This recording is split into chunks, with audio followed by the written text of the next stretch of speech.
दीपाली राणा, आप देख रहे हैं कमोडिटी कॉल। कमोडिटी बाजार के एक्शन पर नजरें रहेंगी। बात करेंगे एग्री बाजार की, स्पेशली कोरिएंडर की, जहां पर मोमेंटम स्ट्रॉन्ग कंसिस्टेंटली बना हुआ है और तेजी का मूड ही हम देख रहे हैं। दूसरी तरफ बात करेंगे टी मार्केट की, क्योंकि चाय के जो मिजाज हैं, जो जायका है, वो बिगड़ता हुआ दिखाई दे रहा है। फंडामेंटल्स पर करेंगे चर्चा।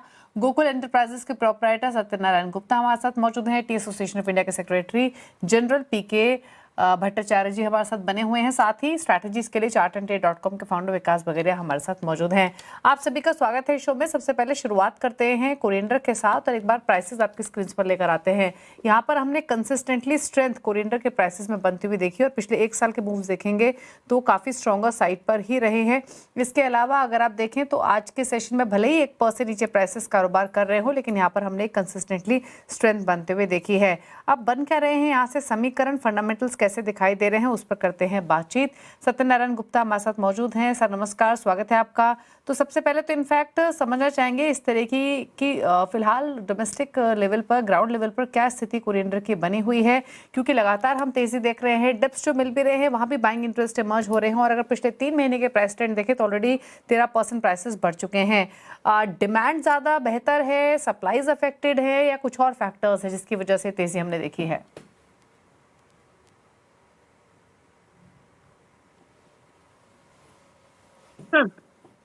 हेलो सर, आप सुन पा रहे हैं? Sir, yes ma'am. हेलो, ये कोरिएंडर के प्राइसेस पर आप के पीछे की वजह आप क्या देख रहे हैं जो तेजी हमने कंसिस्टेंटली बनते हुए देखी है? मैडम इसका शॉर्ट सप्लाई की वजह से तेजी हो रहा है। मार्केट में सप्लाई पीक सीजन के टाइम में बहुत ज्यादा कम आ रही है। पूरे गुजरात राजस्थान में मिलाकर देखें तो इस समय 30 से 35 हजार बोरी की अवेलेबल है। हेलो, साल के मुकाबले या यूजुअल अराइवल्स के मुकाबले कितने सप्लाईज कम है फिलहाल? सर इस टाइम मैडम, इस टाइम सीजन टाइम के हिसाब से अच्छे अराइवल्स आने चाहिए। उस हिसाब से मुश्किल से 30 से 40% अराइवल्स मार्केट में आ रही है। उसके पीछे रीजन कम प्रोडक्शन का है और कुछ ऐसा भी लग रहा है कि यील्ड भी कमजोर हुई है लास्ट में इस ईयर एमपी और राजस्थान में। गुजरात में ऑलमोस्ट सीजन ऑफ जैसा हो गया है, तो अराइवल्स बहुत कम आ रही है। उसकी वजह से मार्केट में स्ट्रॉन्ग पोजीशन बनी हुई है। ओके, तो प्राइसेस हमने लगातार तेजी के बाद थोड़ा सा ठहरते हुए तो देखे हैं सत्यनारायण जी, लेकिन भाव को लेकर क्या राय बन रही है? यहाँ से तेजी ही आप देख रहे हैं या फिर प्राइसेस इन स्तरों के आसपास स्टेबल हो सकते हैं? एक्चुअल में शॉर्ट पीरियड में रैपिडली अच्छी तेजी आई है, तो कुछ प्रॉफिट बुकिंग की वजह से थोड़ा सा सेलिंग प्रेशर आया था पिछले लास्ट 1 वीक में, 10 डेज में, तो उसका थोड़ा सा मार्केट पे रिएक्शन आया है। उसका करेक्शन है शॉर्ट पीरियड में प्रॉफिट बुकिंग के हिसाब से करेक्शन आया है। लेकिन लॉन्ग पीरियड में बहुत अच्छा इसका सिनेरियो अच्छा दिख रहा है, क्योंकि आगे सप्लाई और टाइट हो रही है। थोड़ा सा हाई रेट पर डिमांड भी कम है अभी। ओके, अच्छा, डिमांड जो आप बता रहे हैं किस तरीके की देखने को मिल रही है फिलहाल और कैसे एक्सपेक्ट कर रहे हैं यहाँ से आगे? थोड़ा रेट हाई होने की वजह से हैंड टू माउथ चल रहा है। डिमांड भी एज पर रिक्वायरमेंट लोग ले रहे हैं। थोड़ा सा हाई रेट की होने की वजह से एक्स्ट्रा स्टॉक जो वगैरह जो होता है सीजन में, वो नहीं हो पा रहा है। डिमांड के कंपैरिजन में सप्लाई ज्यादा टाइट है। ओके, तो डिमांड के मुकाबले सप्लाई ज्यादा टाइट दिखाई दे रही है। ओवरऑल अगर अब तक जो सप्लाईज रही हैं उनको आकलन करें, पिछले साल के मुकाबले तुलना करें, तो परसेंटेज टर्म्स में लगभग कितनी कमी दिख रही है? लगभग मैडम पिछले साल के कंपैरिजन में अभी तक हार्डली 60% माल आया है मंडियों में। पिछले साल जितना माल इस टाइम तक आया था उसका 60% माल आया है अभी तक। ओके, ठीक है। हेलो, तो ये बात हुई कोरिएंडर की, कोरिएंडर के प्राइसेस की। इनफैक्ट एक बार राय भी ले लेते हैं विकास वगैरह से। विकास, एक बार देखिए चार्ट्स पर इस स्टॉक को, इस कमोडिटी को, बताइए आपकी राय क्या रहेगी? तेजी के बाद थोड़ा सा हल्का हुआ है, कंसोलिडेट कर रहा है, बाइंग अपॉर्चुनिटी दिख रही है या कुछ और व्यू है आपका? Good evening ma'am. धनिया का चार्ट बहुत अच्छा है। इनफैक्ट मई का वायदा बाजार देखें तो 12,900 के ऊपर निकल चुका है। ये जो ब्रेकआउट हुआ था उसको रिटेस्ट करने आ रहा है। मेरे को लगता है कि बहुत अच्छी अपॉर्चुनिटी मिलेगी मई के वायदा बाजार में। अगर 12,500 तक अगर ये कहीं डीप आता है तो बाई करना चाहिए। स्ट्रक्चर पॉजिटिव है, डेटा पॉजिटिव है एंड सप्लाई कंसर्न्स बने हुए हैं। मेरे को लगता है आने वाले दिनों में इसमें वापस से 14,100 एंड अगर उसके ऊपर निकलता है तो 16,000 तक के भी लेवल्स देखने के लिए मिल सकते हैं। तो बाई ऑन डिप्स रहेगी जब तक 12,000 के ऊपर है, 11,800-900 के स्टॉप लॉस लगा के बाई ऑन डिप्स कर सकते हैं। जी मैम। तो बाय एंड डिप्स की स्ट्रैटेजी हो सकती है कोरिएंडर में, फिलहाल 12,754 पर कर रहा है कारोबार। चलिए, शुक्रिया सत्यनारायण जी आपका कोरिएंडर पर बातचीत करने के लिए। अब चाय की बात कर लेते हैं। टी एसोसिएशन ऑफ इंडिया के सेक्रेटरी जनरल पीके भट्टाचार्य जी हमारे साथ मौजूद हैं। सर नमस्कार, स्वागत है आपका।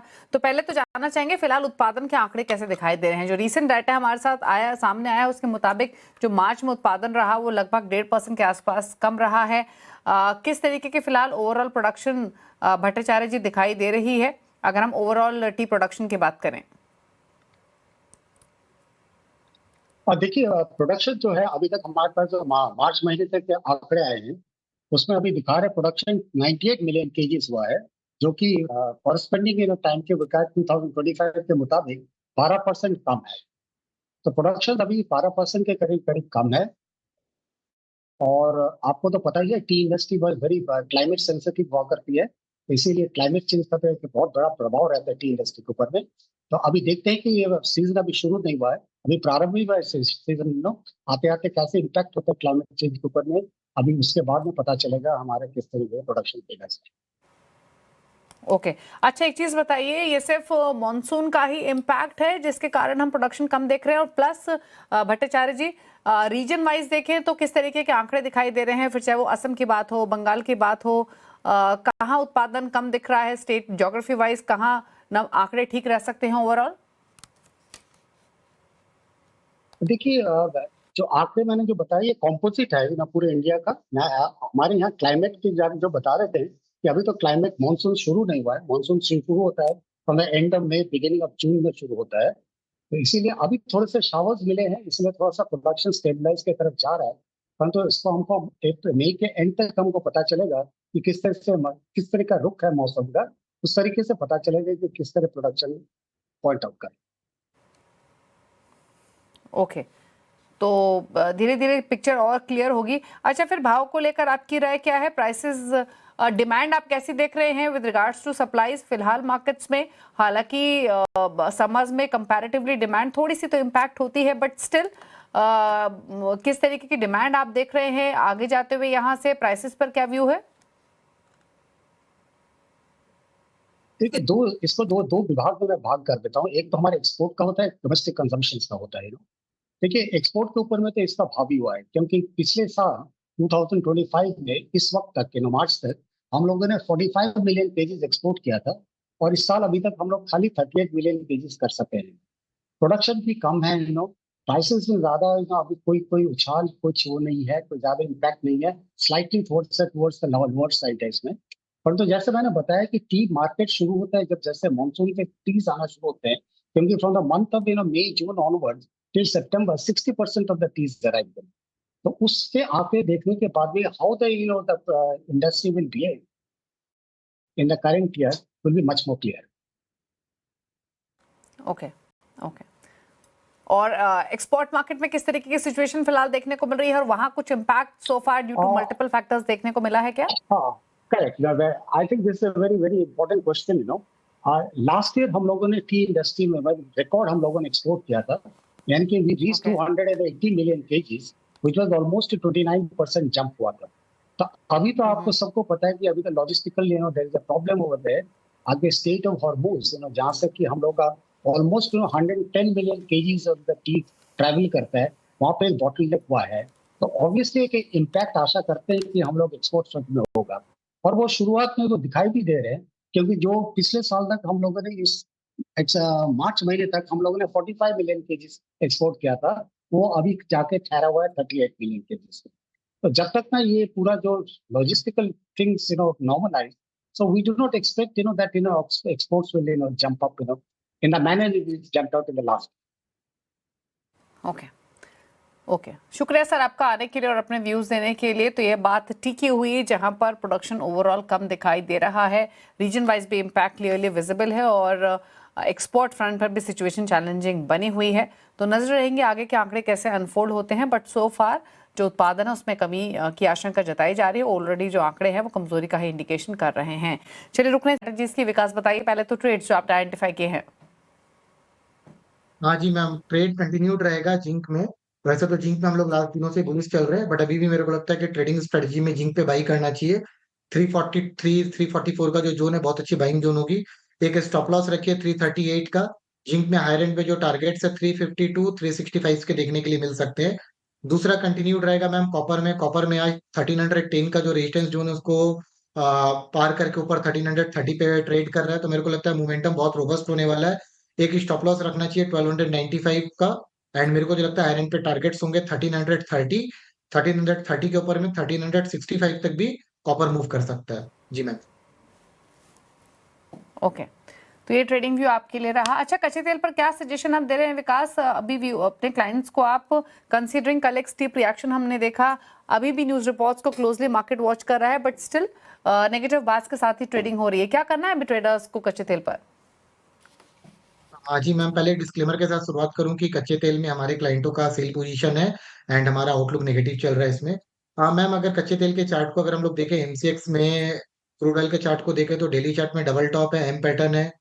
वीकली में एलियट वेव के फिफ्थ वेव से घूम रहा है और मंथली चार्ट पे भी ट्रेंड जो है वो बियरिश बन चुका है डबल टॉप के बाद में। तो मेरे को लगता है कि जो इसके जो टॉप्स बनने थे 105 से लेके 100 जो 6 का जो जोन था वो रेजिस्टेंस ले रहा है बार बार। एंड नीचे में $88 और $87 जो है ये सपोर्ट के तौर पे उभरेगा। तो मेरे को लगता है कि अभी सेलिंग का जो माहौल है वो खत्म होता हुआ नजर आ रहा है। कहीं ना कहीं $87 $88 तक ये फिसल सकता है, वहां पे सपोर्ट खोजने की कोशिश करेगा। और अगर एमसेक्स में क्रूड ऑयल की अगर हम लोग बात करेंगे तो क्रूड ऑयल मेरे को लगता है कि एक बाइंग अपॉर्चुनिटी मिलेगी $8300 और 8300 और 8200 के करीब पे। वहां से हो सकता है कि थोड़ा सा बाउंस बैक मिले, बट अभी सेल ऑन राइज रहेंगे हम लोग। कोई भी अगर राइज आता है 9200 तक तो वहां पे बेचना चाहिए। 9400 के स्टॉप लॉस से लोअर लेवल पे 8200 तक के हम लोग लक्ष्य देख सकते हैं। जी मैम।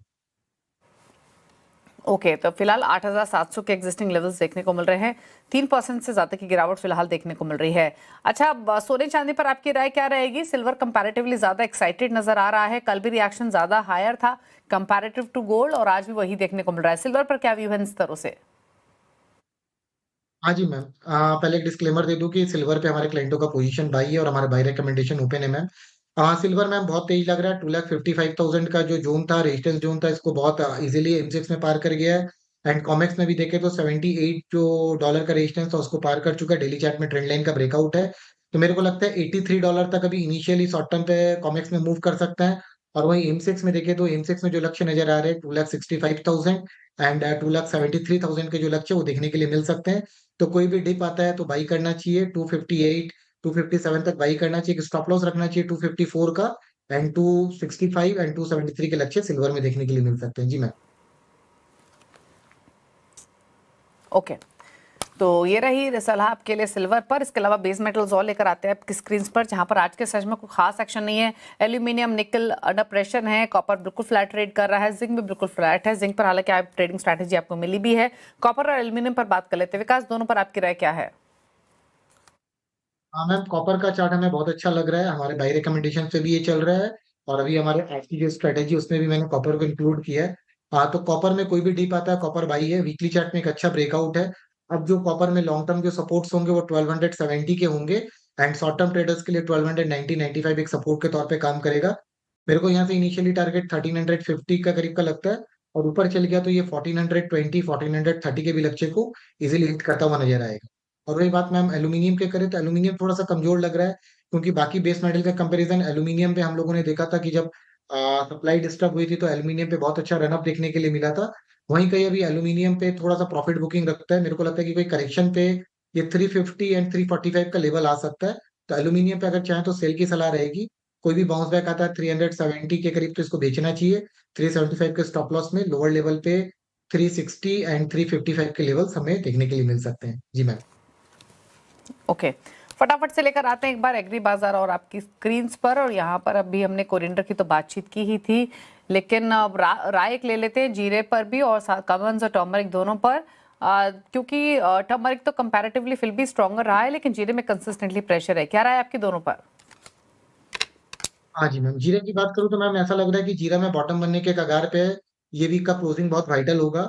अगर ये लो नहीं टूटता है, 20,000 का लो नहीं टूटता, तो जीरा में हम लोग एक बाउंस बैक देख सकते हैं। बाउंस बैक में 21,230 का पहला लक्ष्य होगा, उसके ऊपर अगर चलता है तो 22,320 तक के भी लक्ष्य हमें जीरा में देखने के लिए मिल सकते हैं। और मैम अगर टर्मरिक की बात करें तो टर्मरिक ऑलमोस्ट तेज है। टर्मरिक का चार्ट पॉजिटिव है। मेरे को लगता है कि टर्मरिक में 15,900 का जो सपोर्ट है बहुत वाइटल है, इसको नहीं टूटना चाहिए। अगर ये टूटता तभी कोई डाउन साइड मोमेंटम देखने के लिए मिलेगा। बट यहाँ से टर्मरिक धीरे धीरे 17,200 एंड 17,300 के लक्ष्य टर्मरिक में देखने के लिए मिल सकते हैं। जी मैम। ओके, ग्वार पैक पर क्या कमेंट्स रहेंगे? हाँ जी मैम। मैम ग्वार गम पे स्ट्रक्चर तेजी है, बट मेरे को लगता है कि अब थोड़ा सा एक प्रॉफिट बुकिंग आना चाहिए। बाई ऑन डिप्स की रणनीति रहेगी। Higher high and lower high के पैटर्न पे चल रहा है, तो लगता है कि कोई भी डिप अगर ग्वार गम पे आता है 11,100 से लेके 11,000 तक करीब आता है, तो वहाँ पे बाई करना चाहिए। 10,800 का एक स्टॉप लॉस लगाना चाहिए। बाउंस बैक में जो टारगेट्स होंगे 11,650 और 11,650 के ऊपर निकलता तो 12,200 के लक्ष्य देखने के लिए मिल सकते हैं। जी मैम। ओके, तो ये बात हुई ग्वारगम की, जहां पर 11,340 के एग्जिस्टिंग लेवल्स देखने को मिल रहे हैं। एक क्विकली राय कैस्टर और कॉटन सीड ऑयल केक पर और ले लेते हैं। कॉटन सीड ऑयल केक हालांकि एक रेंज में ही दिखाई दे रहा है, एक दिन ऊपर एक दिन नीचे के लेवल्स हम देख रहे हैं कंसिस्टेंटली। बताइए पहले कॉटन सीड ऑयल केक पर क्या कमेंट्स होंगे करंट लेवल से? हाँ जी मैम। मैम अगर कॉटन सीड ऑयल केक को देखें तो डेफिनेटली एक रेंज बाउंड पे ही चल रहा है, और मेरे को लगता है कि रेंज अभी कंटिन्यूड रहना चाहिए। कहीं ना कहीं लोअर लेवल्स में 3,380 एक इंपॉर्टेंट सपोर्ट के जोन पे उभर रहा है, और हायर एंड पे 3,685 ये रेजिस्टेंस क्लस्टर पे है। तो थोड़ा सा अगर डिप आता है तो डिप में बाई की सलाह रहेगी। 3,450 3,400 के करीब बाई करना चाहिए। 3,350 का स्टॉप लॉस लगाना चाहिए। हायर एंड पे लक्ष्य 3,650 एंड 3,685 के देखने के लिए मिल सकते हैं। जी मैम। ओके, तो ये राय रही कॉटन सीड ऑयल केक पर। 3,443 के एग्जिस्टिंग लेवल्स देखने को मिल रहे हैं। एक राय कैस्टर पर भी ले लेते हैं। 6500 के आसपास फिलहाल कारोबार करते हुए हल्की बढ़त के साथ यहाँ पर ट्रेडिंग होते हुए दिखाई दे रही है। कैस्टर कैसा लग रहा है इन लेवल से? हाँ मैम, कैस्टर का जो चार्ट है पॉजिटिव लग रहा है। 6,580 का एक स्टॉप लॉस लगाना चाहिए और इसको इमीडिएट बाई करना चाहिए। 6,690 एंड 6,750 के जो लक्ष्य है वो देखने के लिए मिल सकते हैं। जी मैम। ओके, तो 6610 पर एग्जिस्टिंग लेवल्स देखने को मिल रहे हैं कैस्टर सीड के। इसके अलावा हमने बात की पूरी ही स्पाइसेस के पैक की। टर्मरिक हल्की बढ़त के साथ ट्रेड करते हुए, लेकिन अंडर प्रेशर आज कोरिएंडर और कमेंस दोनों ही हैं। हालांकि कमेंस कोरिएंडर की बात करें तो ऑन डिप्स बाइंग अपॉर्चुनिटी यहाँ पर दिखाई दे रही है। ग्वारगम ग्वार सीड दोनों हल्के दबाव के साथ कारोबार करते हुए। कॉटन सीड ऑयल केक बिल्कुल फ्लैट है। कैस्टर भी फ्लैट से पॉजिटिव साइड पर कारोबार कर रहा है, लेकिन एक्शन कहीं है नॉन एग्री पैक में, तो वो देखने को मिल रहा है चांदी में और क्रूड ऑयल में। दोनों ही 3-3% ऊपर नीचे है।